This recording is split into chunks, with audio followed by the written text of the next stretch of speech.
Ya baik pemirsa, kita masih dari informasi selanjutnya. Pemirsa, seorang siswi SMA di Bengkulu viral lantaran menghina Palestina. Dan pihak sekolah ini membantah telah mengeluarkan siswi tersebut sebagai sanksi.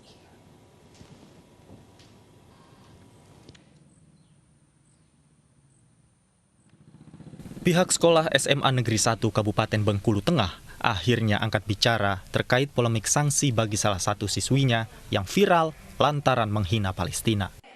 Kepala SMA Negeri 1 Bengkulu Tengah menegaskan siswi tersebut tidak dikeluarkan dari sekolah. Pihak sekolah hanya mengembalikan siswi tersebut ke orang tuanya untuk dibina. Pihak sekolah juga menjamin MS tetap akan mendapatkan hak pendidikannya dengan membantunya mencarikan sekolah baru. Jadi atas nama lembaga dan pribadi, saya mohon kepada seluruh masyarakat Indonesia khususnya Bengkulu agar tidak lagi mengungkit-ungkit masalah ini. Dimanapun, cukuplah ini jadi pembelajaran bagi kami. Sebelumnya MS viral karena membuat video yang berisi hinaan terhadap Palestina. Dan atas insiden tersebut, MS mendapat kecaman dari berbagai pihak. Dari Bengkulu Tengah, Endro Dwirawan, iNews melaporkan. Dan pemirsa, untuk membahas masalah penggunaan media sosial yang tak semestinya di kalangan siswa, sudah ada Komisioner KPAI Bidang Pendidikan Ibu Retno Listiarti. Selamat pagi Ibu Retno. Selamat pagi Mas. Ibu Retno. Dan Mbak Zila. Ya, di sini ada Zila dan juga Pram. Ibu Retno. Ibu Retno menanggapi siswa yang dikeluarkan karena menggunakan media sosial dengan secara tidak bijak. Ini bagaimana menurut Ibu Retno? Iya, pertama kan ini sedang pandemi, kemudian pembelajaran semua dari rumah ya, PJJ, kemudian bertumpu dengan internet, jadi dilakukan secara daring. Memang anak-anak sekarang jadi akhirnya hampir sepenuhnya waktu mereka dalam sehari-hari memang menggunakan gadget kan akhirnya. Dan ini ketika tanpa pengawasan, tanpa edukasi, tanpa pendampingan dari orang tua, maka bisa berdampak seperti ini. Artinya anak-anak ini kan belum mengerti resiko ya. Dia belum tahu punya dampak apa, resiko apa terhadap dirinya. Jadi dia main buat-buat aja gitu ya, dan akhirnya viral dan kemudian berdampak pada dirinya. Dan ini yang dialami oleh siswi di Bengkulu. Meskipun memang saya juga sudah mengkonfirmasi ya, KPAI sudah melakukan konfirmasi kepada Kepala Dinas Pendidikan dan memang dikatakan tidak mengeluarkan, tetapi istilah mereka mengembalikan kepada orang tua untuk sementara. Nah ini yang kemudian memang kami kejar ya, kami pertanyakan yang dimaksud itu apa? Mengembalikan sementara itu apakah anak ini bisa kembali? Artinya sebentar lagi ujian kenaikan kelas, apakah anak ini juga diberi hak? Dan lain-lain gitu ya. Jadi kita menanyakan hak atas pendidikan dari anak ini dan memang Kepala Dinas Pendidikan Kabupaten Provinsi Bengkulu ya untuk cabang. Jadi mereka punya kepala dinas cabang itu menyatakan tidak mengeluarkan, tetapi hanya mengembalikan kepada orang tua untuk sementara dan nanti anak tetap diizinkan untuk mengikuti ujian kenaikan kelas. Dan andaikan nanti akan mutasi, jadi sudah tidak nyaman di tempat yang sekarang dan ingin mutasi, maka Dinas Pendidikan akan memfasilitasi. KPAI akan terus pengawasan ya terkait pemenuhan hak atas pendidikan anak ini. Baik, lalu sebenarnya ini Bu untuk biar kejadian ini tidak terulang begitu kan Bu, karena sekarang penggunaan media sosial juga sangat bebas. Apa sanksi yang mendidik untuk hal ini agar anak-anak di luar sana nantinya tidak mengikuti jejak-jejak yang sudah ada? Iya, memang kan ini tadi ya saya sudah menyatakan bahwa yang pertama ada faktor lingkungan ya, terutama lingkungan rumah yang harusnya berperan. Ini bisa jadi tidak berperan sehingga atau kurang perannya kemudian terjadi. Nah ini kita memang KPAI mendorong para ayah bunda ya orang tua dimanapun berada agar belajar dari kasus ini gitu ya. Kesalahan anak tuh tidak berdiri sendiri kan ada faktor lain. Yang kedua sekolah saya rasa harus mengedukasi juga. Jadi kan kalau ada Zoom atau pembelajaran daring yang ketemu murid-murid, mungkin sekolah juga harus mendidik anak-anak untuk berhati-hati menggunakan media sosial. Kemudian yang ketiga adalah kalau berbicara sanksi, harusnya sanksi itu mendidik. Pertama, anak ini sudah menyatakan permintaan maaf. Kedua, menyadari kesalahan, kemudian berjanji untuk tidak mengulangi. Saya rasa ini harus diberi kesempatan memperbaiki diri. Nah, agar dia tidak mengulangi, maka dibutuhkan konseling. Jadi, konseling ini harus melibatkan anak dan juga orang tua. Sekolah bisa melakukan, pemerintah daerah juga bisa melakukan melalui UPTD, P2, TP2A dengan psikolognya. Karena ini kalau kalau sanksinya adalah dulu kemarin kan sebelumnya heboh ya dikeluarkan. Ini juga tidak mendidik karena anak ini akhirnya kehilangan hak atas pendidikan, dan karena kasus ini viral, kalaupun dia mutasi kemungkinan besar sekolah-sekolah lain juga menolak, dan itu pernah terjadi sebenarnya. Anak melakukan satu perbuatan kemudian cari sekolah untuk pindah sulit ketika kasusnya viral. Nah, kami juga kan menyatakan ini gimana hak pendidikan anak ini karena masa depan dia masih panjang. Jadi sebenarnya ketika rehabilitasi dan dilakukan konseling atau pembinaan, itu sebenarnya juga bentuk dari pendampingan atau tadi ya, upaya agar anak ini diperbaiki kelakuannya dan agar dia tidak mengulangi perbuatan yang sama. Dan tentu orang tuanya juga, karena ini kan bergantung pada pengasuhan ketika semuanya berangkat dari rumah gitu ya. Jadi memang yang mendidik itu bukan mengeluarkan, tapi memberi kesempatan dia memperbaiki diri. Ya Ibu, ini kan tadi kan seperti yang Ibu bilang tadi kan, kalau pihak sekolah tidak memberhentikan, hanya mengembalikan ke orang tua. Tapi ada pernyataan dari pihak sekolah juga Ibu yang mengatakan bahwa pihak sekolah nantinya akan membantu siswa tersebut jika ingin pindah ke sekolah lain. Nah, Ibu menangkap sinyal dari sekolah tersebut, ini wajar nggak sih sebuah lembaga pendidikan melakukan seperti itu gitu loh? Sangat melepas tangan. Iya. Seharusnya lembaga pendidikan dalam hal ini ya, kesalahan si anak sebenarnya juga ada faktor lembaga pihak sekolah selain rumah gitu ya, karena kan anak kan dalam proses dididik, dibentuk karakternya kan begitu ya.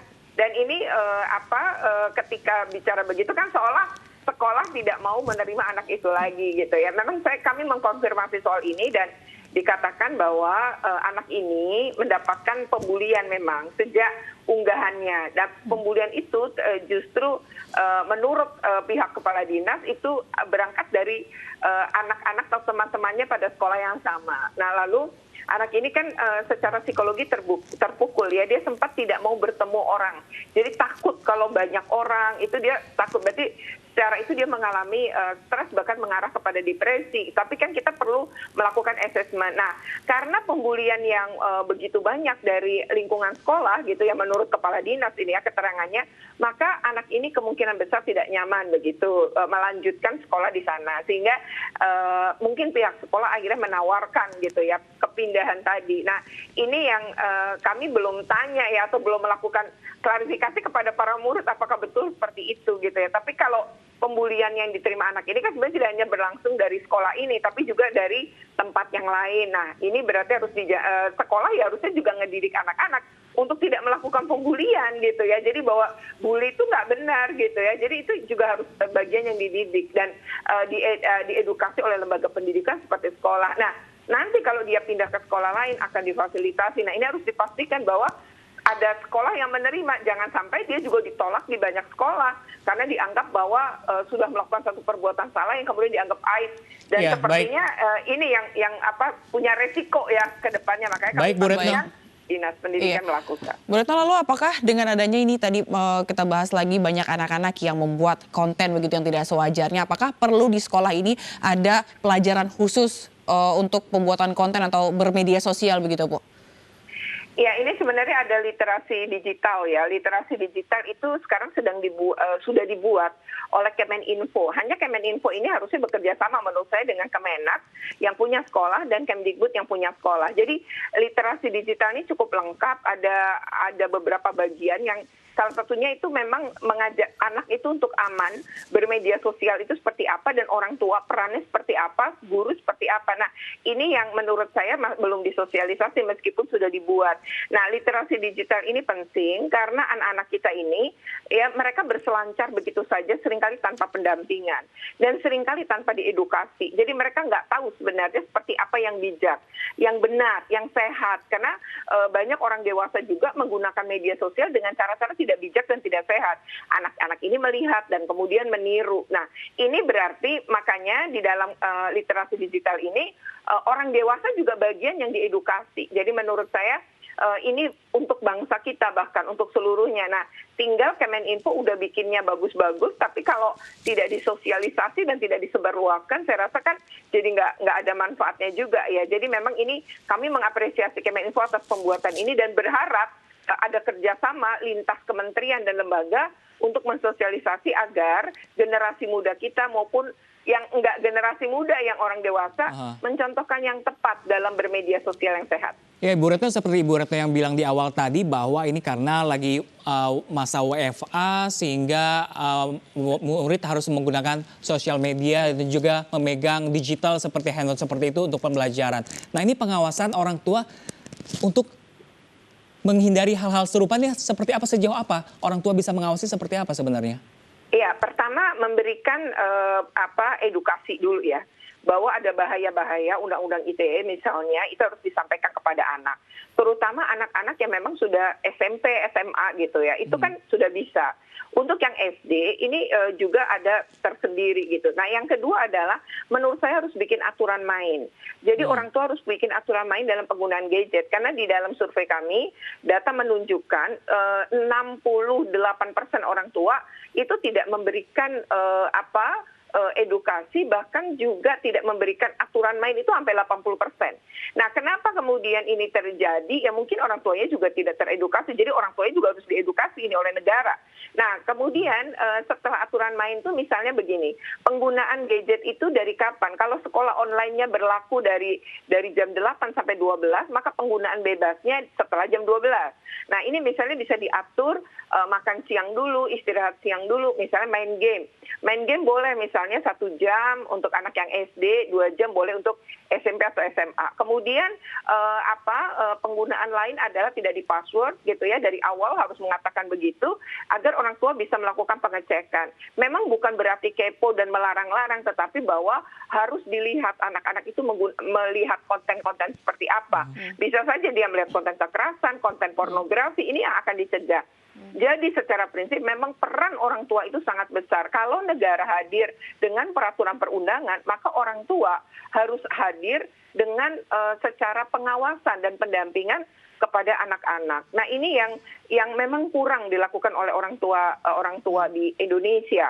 Nah, jadi main memberikan, wifi dibebaskan, akhirnya banyak anak juga mengalami kecanduan internet, kecanduan game online, bahkan kecanduan pornografi. Nah, ini yang penting sekali kita mencegah, karena nanti bukan bonus demografi yang kita dapat, tapi anak-anak kita yang mengalami kerusakan pada bagian otak karena kecanduan pada game online, pornografi, dan lain-lain. Dan ini udah banyak anak-anak yang dirawat di rumah sakit jiwa karena kecanduan. Karena memang pengobatannya tidak lagi bisa pakai psikolog loh, tapi menggunakan psikiater. Maka rata-rata selain rawat jalan adalah rawat inap di rumah sakit jiwa. Dan sekarang rumah sakit jiwa membuka bangsal anak yang banyak, padahal sebelumnya tidak pernah terjadi. Tapi era digital justru bangsal anak dibuka di rumah sakit jiwa.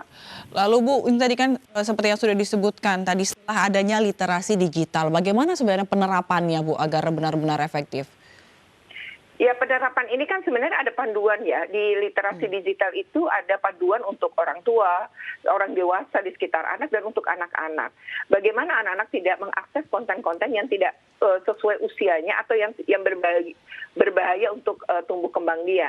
Nah, itu sebenarnya ada cara ya, bagaimana kemudian termasuk memprotek. Jadi untuk anak-anak yang SD, TK, kalau dia juga ini, itu diprotek di mana dia hanya bisa mengakses tertentu. Dan sekarang sebenarnya kayak situs atau Google ada yang khusus anak-anak. Jadi itu ada langkah-langkah bagaimana kemudian itu digunakan untuk memproteksi. Yang kedua adalah orang tua itu harus berteman dengan anaknya pada media sosial dan bilang sama anaknya nggak boleh orang tuanya diblokir gitu ya. Itu adalah untuk mengawasi. Nah, yang berikutnya kalau anak itu masih SD, kita bisa akunnya harus bisa di-link atau menggunakan email yang sebenarnya emailnya orang tua. Jadi kita secara otomatis dia buka apa muncul di handphone kita. Nah, itu sebagian kecil ya. Sebenarnya teknik-teknik lain dalam literasi digital itu diberikan, tapi saya mungkin lebih berbicara kepada praktek ya terhadap orang tua kepada anak-anaknya. Nah, Ibu, kalau Ibu melihat pengaruh dan penggunaan sosial media bagi anak-anak dan remaja saat ini itu seperti apa sih? Dan bahkan kita beberapa kali pernah sempat mendengar ya, muncul survei bahwa netizen Indonesia adalah netizen yang paling tidak sopan. Nah, ini sebenarnya apa yang terjadi sih dan apa yang harus kita lakukan? Apakah kita sudah darurat penggunaan media sosial?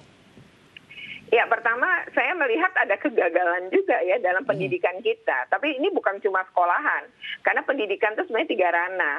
Jadi ada di rumah, ada di sekolah, dan satu lagi di masyarakat. Nah, ini namanya kalau Ki Hajar bilang bahwa ini sebenarnya 3 tempat di mana seorang anak dibangun karakternya. Nah, yang dimaksud dengan di pendidikan di masyarakat, salah satunya di media sosial, di mana ini kan seperti hutan belantara ya, dan begitu terbuka gitu. Nah, di sini memang perlu peran guru di sekolah dan perlu peran orang tua di rumah agar anak-anak ini bisa selamat pada lingkungan masyarakat yang begitu terbuka gitu di era digital ini.